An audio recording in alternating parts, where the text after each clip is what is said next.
안녕하세요. 저는 이제 막 20대 후반에 접어든 박수연이라고 합니다. 지금 제가 들려드리려는 이야기는 제가 가장 가까이서 지켜본 가장 슬프지만 강인했던 저희 고모 주영미 씨의 이야기입니다. 저희 가족은 부모님과 저, 남동생, 그리고 친할머니까지 한 집에 모여 살았습니다. 대가족이라면 대가족인 저희 집에 가장 자주 발걸음을 하던 사람은 영미 고모였어요. 고모는 결혼한 지 벌써 20년이 넘었는데요.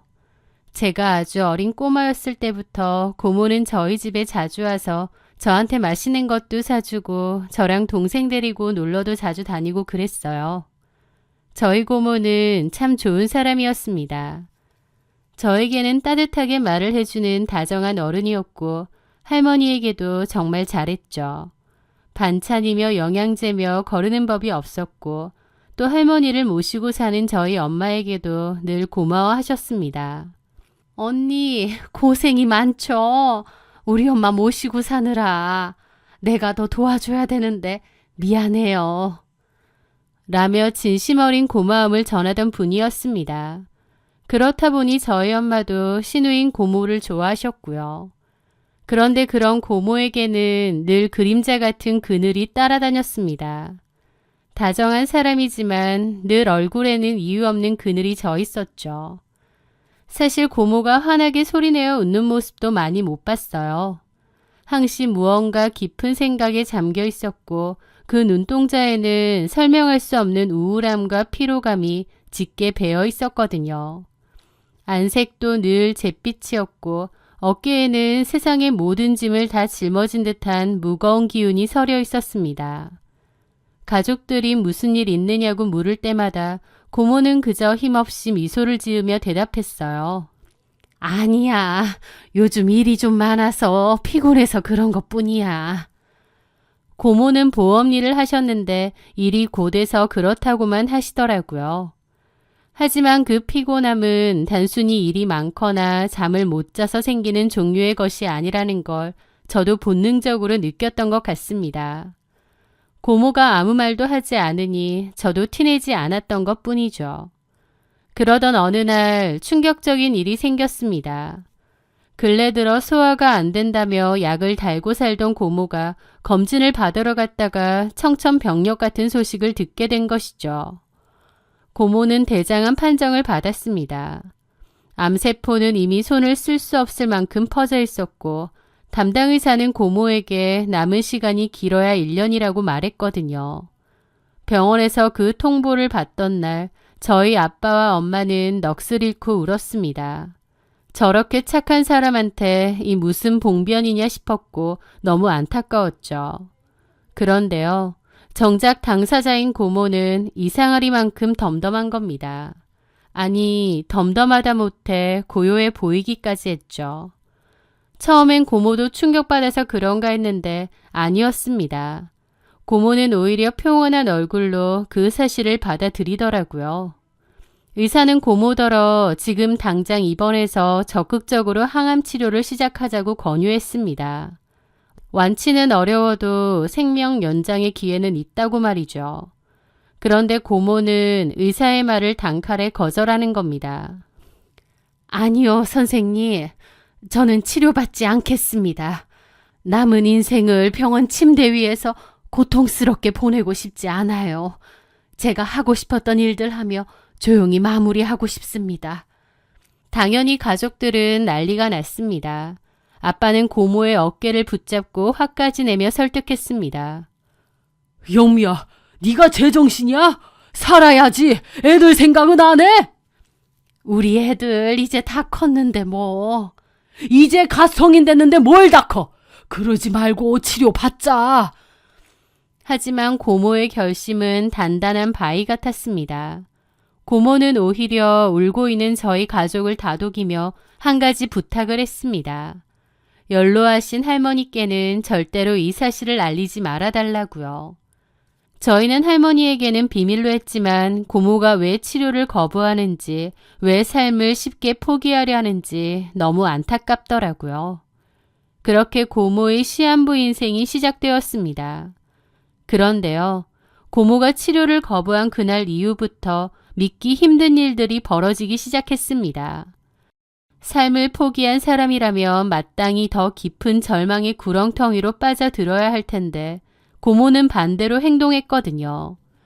평생 운동이라고는 숨쉬기 운동밖에 모르던 고모가 매일 새벽같이 일어나 등산을 가고 조깅을 시작한 것입니다. 오히려 암 진단을 받고 더 밝고 활발하게 살기 시작한 거예요. 무엇보다 놀라운 건 고모 표정의 변화였습니다. 암 선고를 받기 전 늘 고모는 어두운 안색과 우울한 눈빛을 갖고 있었는데 그게 신기루처럼 사라진 거예요. 오히려 시한부 판정을 받고 나서 고모는 제 인생에서 본 중 가장 밝은 모습이 되었던 거죠. 작은 꽃 한 송이에도 감탄하고 밥을 먹다가도 농담을 던지며 깔깔거렸습니다. 찌들어 보이던 모습은 온데간데 없고 피부에는 묘한 생기까지 돌기 시작했어요. 식습관도 완전히 변했습니다. 원래 고모는 끼니도 잘 거르고 반찬은 만들지언정 본인은 잘 안 먹고 그랬는데요. 암 판정을 받고 나서 더 잘 챙겨 먹는 겁니다. 게다가 암 환자라면 당연히 가려야 할 삼겹살이며 육회 같은 음식들도 가리지 않고 열심히 드셨습니다. 특이한 건 마늘에 집착하셨는데 모든 음식에 마늘을 듬뿍 넣어 드시면서도 이게 내 보약이야 라며 웃으셨어요. 보험일도 그만두지 않으셨습니다. 오히려 더 열성적으로 고객들을 만나러 다니셨는데 웬만한 거리는 차를 타지 않고 씩씩하게 걸어서 다녔어요. 그전에는 걷는 게 싫다고 웬만한 거리는 차를 타고 다녔는데 이제는 체력이 좋아진 건지 어지간한 거리는 다 걸어 다니더라고요. 저희 가족은 처음엔 오히려 그 모습이 안쓰러워 눈물 짓기도 했습니다. 죽음을 앞두고 마지막 불꽃을 태우는구나 싶어 마음이 아팠죠. 하지만 고모가 진심으로 행복해 보였기에 그저 고모가 하고 싶은 대로 두는 것이 도리라고 생각했습니다. 그런데 시간이 흐를수록 상황은 묘하게 흘러갔습니다. 병원에서 말한 1년이 다 되어 가는데 고모는 수척해지기는커녕 점점 더 건강해지는 거예요. 암 환자 특유의 통증이나 구토 증상도 전혀 없었습니다. 오히려 산을 타는 체력은 저보다 더 좋아 보일 정도였죠. 그러던 중 결국 비밀은 지켜지지 못했습니다. 우연한 기회에 할머니가 고모의 진단서를 발견하게 된 것이었죠. 할머니는 그 자리에서 쓰러지듯 통곡하셨고 당장 고모를 끌고 병원으로 달려가셨습니다. 어떤 상태인지 할머니가 직접 듣겠다고 하셨죠. 저도 할머니를 부축하며 안 간다는 고모를 끌고 함께 병원으로 향했습니다. 할머니는 울먹이며 검사를 다시 해달라고 했죠. 그렇게 재검사가 진행되었습니다. 그런데 검사 결과를 확인하던 의사의 표정이 경악으로 바뀌었습니다. 의사는 믿을 수 없다는 듯 차트를 몇 번이나 다시 확인하더니 저희를 쳐다보는 거예요. 의학적으로 설명하기가 참 어렵네요. 암세포가 현저하게 줄어들었습니다. 네? 거의 사라졌다고 봐도 무방할 정도로 좋아졌어요. 이전 진단이 오진이었나 싶을 정도로 상태가 호전되었습니다. 할머니는 그 자리에서 무릎을 꿇고 하느님 감사합니다를 외치며 엉엉 우셨습니다. 저도 기적이라며 너무 잘 됐다며 할머니를 껴안고 울었죠. 그런데 정작 고모의 표정을 보는 순간 저는 소름이 돋았습니다. 고모는 호전되었다는 이야기에 전혀 기뻐하지 않았거든요. 아니, 기뻐하지 않는 정도가 아니었습니다. 고모의 얼굴은 무서울 정도로 차갑게 굳어 있었고 이내 세상이 무너진 듯한 표정이 되더니 넋이 나간 사람처럼 허공을 응시했습니다. 저는 그런 고모의 표정을 태어나서 처음 보았습니다. 죽음의 문턱에서 살아 돌아왔는데 왜 고모는 마치 다시 지옥으로 끌려가는 사람 같은 표정을 짓고 있는 건지. 진료실을 나오는 고모의 뒷모습은 기운이 하나도 없었습니다. 할머니가 손을 꼭 잡고 영미야, 살았다, 살았어! 라고 외쳐도 고모는 아무런 대답이 없었습니다. 고모의 반응이 너무 이상했죠. 그런데 기적 같은 소식이 들려온 날 밤 고모는 말없이 저희 집으로 찾아왔습니다. 그리고 거실에 모인 저희 가족 앞에서 20년 동안 꽁꽁 숨겨왔던 고모의 진짜 지옥에 대해 입을 열기 시작했어요. 그것은 암세포보다 더 지독하고 무서운 폭력의 기록이었습니다. 평소 고모부가 퇴근할 시간이라면 집에서 저녁상을 차리고 있어야 할 고모가 예고도 없이 어두운 낯빛으로 거실 소파에 앉더라고요. 가족들은 다시 한번 완치를 축하하며 과일을 내어오고 웃음꽃을 피우려 하는데 고모가 나직하게 하지만 아주 무거운 목소리로 입을 뗐습니다. 엄마, 오빠, 언니, 그리고 수연아, 나 오늘 병원에서 선생님 말씀을 듣는데 머릿속이 하얗게 비워지더라. 다들 내가 기뻐서 넋이 나간 줄 알았지? 아니야. 다시 그 지옥으로 걸어 들어가야 한다는 생각에 숨이 턱 막혔어. 아빠가 깎던 사과를 멈추고 고모를 쳐다봤습니다. 영미야, 그게 무슨 소리야? 지옥이라니. 고모는 마른 세수를 한 번 하더니 20년 동안 한 번도 꺼내지 않았던, 아니 차마 꺼낼 수 없었던 비밀을 쏟아내기 시작했습니다. 고모부는 밖에서는 더할 나위 없이 양반 같은 사람이었습니다. 법 없이도 살 사람이라는 평을 들을 정도로 늘 웃는 얼굴에 친절하고 다정하고, 게다가 가족 모임에서는 늘 지갑을 먼저 열고 웃 어른에게 깍듯하며 부드러운 말투로 사람들을 대했죠. 고모에게도 얼마나 살뜰하게 잘했는지 저희 엄마 아빠도 참 좋아하셨어요. 하지만 고모가 말하는 집 안에서의 고모부는 전혀 다른 괴물이었습니다. 몰랐겠지만 그 사람 폭군이었어. 사소한 일로 트집을 잡고 자기 기분에 거슬리면 손부터 올라왔지. 처음이 결혼하고 딱 반년 뒤였어. 국이 싱겁다는 이유로 뺨을 맞았는데 그때 내가 도망쳤어야 했어. 하지만 첫째 민용이 임신 사실을 알았고 그 인간이 잘못했다고 죽어라 빌대. 다시는 안 그럴 줄 알고 한번 참았어. 그랬던 게 지금까지 온 거야. 그 이후로 걸핏하면 손찌검을 하고 욕을 퍼붓더라고. 나도 나중에는 무기력해지고 도망칠 엄두도 안 났어. 너무 무서웠거든. 그렇게 산 게 20년이야. 나만 참으면 된다고 생각했어. 집안의 가구들이 부서지고 집기가 날아다니는 공포 속에서 고모는 20년 동안 매를 맞으며 지냈는데 아마 고모 자식들인 사촌들은 몰랐을 거라고 했습니다. 왜냐하면 고모가 절대 티내지 않았다고 했고 고모부도 조용히 방에서 혹은 고모만 있을 때 폭력을 행사했다고 하더라고요. 고모의 말에 가족들은 충격에 휩싸여 아무 말도 하지 못했습니다. 특히 아빠는 자기 동생이 그런 대우를 받고 살았다는 사실에 주먹을 꽉 쥐고 부르르 떨었습니다. 고모의 고백은 계속되었어요. 그런데 1년 전 병원에서 대장암이라고 1년 남았다는 말을 들었을 때 정말 신기하게도 무섭지가 않더라. 오히려 이제 드디어 이 지옥에서 나갈 수 있겠구나 싶었어. 저 사람 손에서 해방되는 방법이 죽음밖에 없었는데 하늘이 나에게 졸업장을 주시는구나 싶었거든. 고모가 암 치료를 거부했던 진짜 이유가 바로 그것이었습니다. 오랜 폭력에 시달린 고모는 이미 삶에 미련이 없었어요. 그래서 차라리 암 진단이 휴식처럼 느껴졌다고 했습니다. 게다가 시한부 선고를 받은 날부터 고모부가 고모를 대하는 태도도 바뀌었다고 합니다.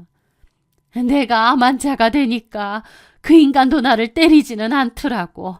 환자를 때리다가 죽기라도 하면 지 인생이 피곤해질 테니까 1년 뒤에 죽을 사람이니 냅뒀겠지. 그리고 무엇보다 내가 가입해둔 암보험금이 있으니까 내가 얌전히 암으로 죽어줘야 지가 그 돈을 다 낼름할 거잖아. 주변에는 아내를 잃은 불쌍한 남편 행세하면서 내가 죽는다고 하니 그 돈으로 뭘 할지 계획을 세우는데 그 인간 볼 때마다 구역질이 났어. 아이러니하게도 고모가 시한부 판정을 받은 후 더 밝아지고 운동을 열심히 했던 이유는 살고 싶어서가 아니라 고모부에 대한 오기 때문이었습니다. 남편이라는 사람이 아내의 죽음을 돈으로 환산해 기뻐하는 꼴이 너무나 보기 싫었다고 했어요. 그래서 집에 있는 시간을 최대한 줄이고 일부러 운동을 다니고 밖으로 다녔다는 겁니다. 그렇게 고모에게 지난 1년은 일생에서 가장 행복한 시간이었다고 했습니다. 더 이상 남편의 폭력도 없고 하고 싶은 대로 다 하고 사니 너무 행복하더래요. 죽음이 예정되어 있다는 사실이 고모에게 무한한 자유를 주었던 거죠. 마음이 편안해지니 잠이 잘 왔고 억지로라도 먹기 시작한 건강하고 다양한 음식들은 고모의 몸속에서 기적을 일구어낸 모양이었습니다. 제일 중요한 건 스트레스라는 독이 사라졌던 거고요. 그런데 병원에서 선생님이 암세포가 사라졌다고 했을 때 나는 축복이 아니라 저주를 받은 기분이었어. 저 사람이 또 나를 때리겠구나. 보험금 못 받는다 생각하면 더 그러겠구나 싶어서. 고모는 아이처럼 엉엉 울었습니다. 살게 되어서 너무 무섭다고 말하는 고모를 보며 우리 가족 모두가 함께 울었습니다. 한참을 울던 고모가 갑자기 눈물을 닦으며 달라진 눈빛으로 말하더라고요. 그런데 병원 문을 나서면서 그런 생각이 들더라. 암도 이겨낸 내가 왜 고작 그 사람 하나가 무서워서 다시 죽고 싶어야 하나 싶더라고. 암도 나를 이기지 못했는데 내가 왜 그 사람한테 지고 살아야 해? 그래서 결심했어. 나 이제 이혼할 거야. 그 지옥에서 내 발로 걸어 나올 거야. 고모의 목소리에는 이전에 없던 단호함이 서려 있었습니다. 시한부 1년 동안 누렸던 그 찰나의 평화가 고모에게 자유의 맛을 알게 해준 것이었죠. 그리고 그 기적 같은 완치는 고모에게 하늘이 주신 두 번째 기회였습니다. 이제는 죽어서 탈출하는 게 아니라 살아서 당당하게 걸어 나가라는 신호였던 셈입니다. 저희 아빠가 고모의 손을 꼭 잡았습니다. 영미야, 걱정 마라. 네 뒤에 우리가 있어. 그놈이 다시는 네 몸에 손끝 하나 대지 못하게 내가 막아주마. 진작 말하지 그랬어, 이 미련한 거사. 아빠의 거친 위로에 고모는 다시 한번 울음을 터뜨렸습니다. 하지만 이혼은 말처럼 쉽지 않았습니다. 고모는 그날 밤 이후로 우리 집에 머물며 이혼 소송을 준비하기 시작했는데요. 고모부는 처음엔 가식적인 문자를 보내며 고모를 달래려 했습니다. 영미야, 당신 없으면 내가 어떻게 살아? 내가 다 잘못했어. 다시는 당신한테 상처 주는 짓 안 할게. 당신 아픈 거 나으려고 내가 얼마나 기도한 줄 알아? 이제 건강해졌으니 우리 다시 잘해보자. 하지만 고모가 완강하게 나오자 고모부는 바로 본색을 드러냈습니다. 고모에게 전화를 걸어 폭언을 퍼붓더니 나중에는 저희 아빠나 엄마한테도 전화를 해서 동생 이혼시키려 드느냐, 뭘 얻어먹으려고 옆에서 이혼을 종용하느냐며 미친놈처럼 굴더라고요. 게다가 술에 취해 저희 집 대문 앞까지 찾아와 행패를 부리기 시작했습니다. 고모부가 대문을 발로 차며 소리를 지를 때 집안은 공포에 휩싸였습니다. 하지만 고모는 달랐습니다. 예전 같으면 방구석에 숨어 벌벌 떨었을 고모가 이제는 제 손으로 경찰에 신고를 하고 베란다 창문을 열어 고모부를 똑바로 쳐다보았죠. 경찰 불렀어! 어디 경찰서에서도 똑같이 해봐! 고모의 목소리는 떨리지 않았습니다. 죽음의 문턱까지 가본 여자의 기계였죠.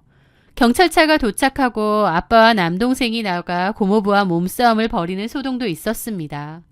그 과정에서 고모부는 경찰 앞에서도 폭력성을 조절하지 못하고 주먹을 휘두르다 현행범으로 체포되기도 했습니다. 여러 소동을 통해 고모의 자녀들, 그러니까 제 사촌들도 자기 아버지의 실체를 낱낱이 알게 되었어요.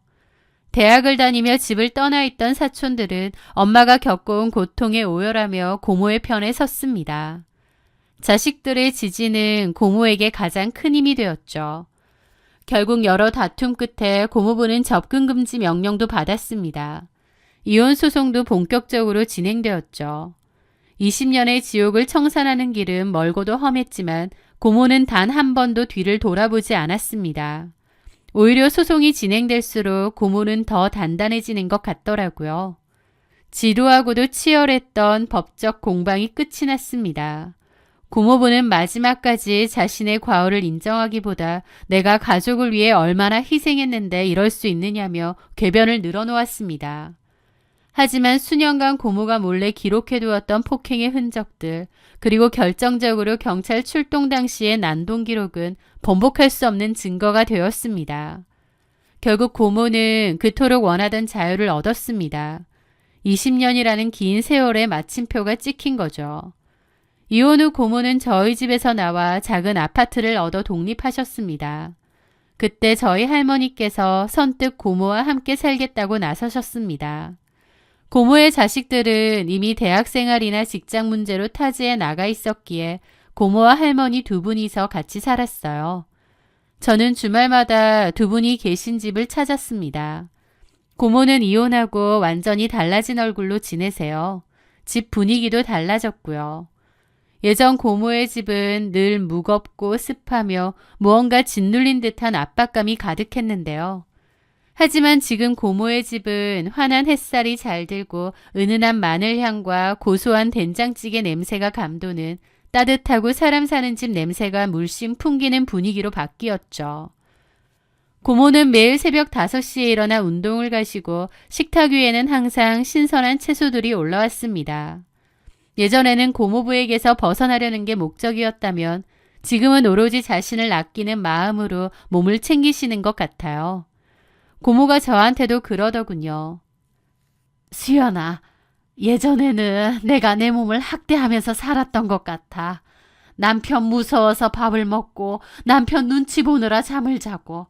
그런데 이제는 내가 나를 위해서 밥을 차려주고 내가 나를 위해서 운동화를 신겨줘. 이 당연한 게 왜 그렇게 오래 걸렸을까? 고모는 암투병 전에 잿빛 한색은 온데간데 없고 이제는 적당히 그을린 건강한 피부와 생기 있는 눈빛을 가진 중년 여성이 되어 있습니다. 그런 고모의 모습에서 평온이라는 단어가 무슨 느낌인지 느끼곤 하고요. 작년 가을 저희 가족 모두가 근처 교회로 단풍 구경을 갔을 때의 일입니다. 돗자리를 펴고 앉아 고모가 정성껏 사온 도시락을 먹던 중 고모가 문득 산등성이를 바라보며 조용히 입을 여셨습니다. 사람들은 내가 암을 이겨낸 게 기적이라고들 하는데 나는 가끔 그런 생각을 해. 만약 그때 내가 암에 걸리지 않았더라면 나는 지금 이 세상 사람이 아니었을지도 모른다고. 저희 모두 먹던 것을 멈추고 고모를 쳐다보았습니다. 고모는 담담한 미소를 지으며 말을 이어갔습니다. 그때 내 마음은 이미 암세포보다 더 시커멓게 썩어 있었거든. 매일 아침에 눈을 뜨지 않게 해달라고 빌었고 이 고통스러운 삶을 내 손으로 끝내야 하나 얼마나 많이 고민했는데. 그런데 그때 거짓말처럼 암이 찾아왔지. 고모는 암이라는 병이 자신에게는 합법적인 탈출구였다고 회상하셨습니다. 죽고 싶을 만큼 힘들었을 때 스스로 목숨을 끊는 것은 남겨진 가족들에게 너무 큰 죄를 짓는 것 같아 참아하지 못했는데 병이 찾아와 주니 차라리 마음이 편해졌다는 것이었죠. 암이 걸리고 나서야 나는 처음으로 나라는 사람을 들여다봤어. 그전엔 무력하게 당하기만 했는데 배짱도 생기더라고. 마음이 그렇게 편해지니까 몸도 반응한 것 같아. 암이 나에게 1년의 시한부 행복을 선물했고 그 행복이 역설적으로 나를 살려낸 것 같아. 고모는 그것을 전화위복이라 부르셨습니다. 가장 불행한 소식이었던 암 선고가 고모의 인생을 통째로 바꾼 가장 큰 축복이 된 셈이죠. 고모의 이야기를 들으며 저는 깊은 상념에 빠졌습니다.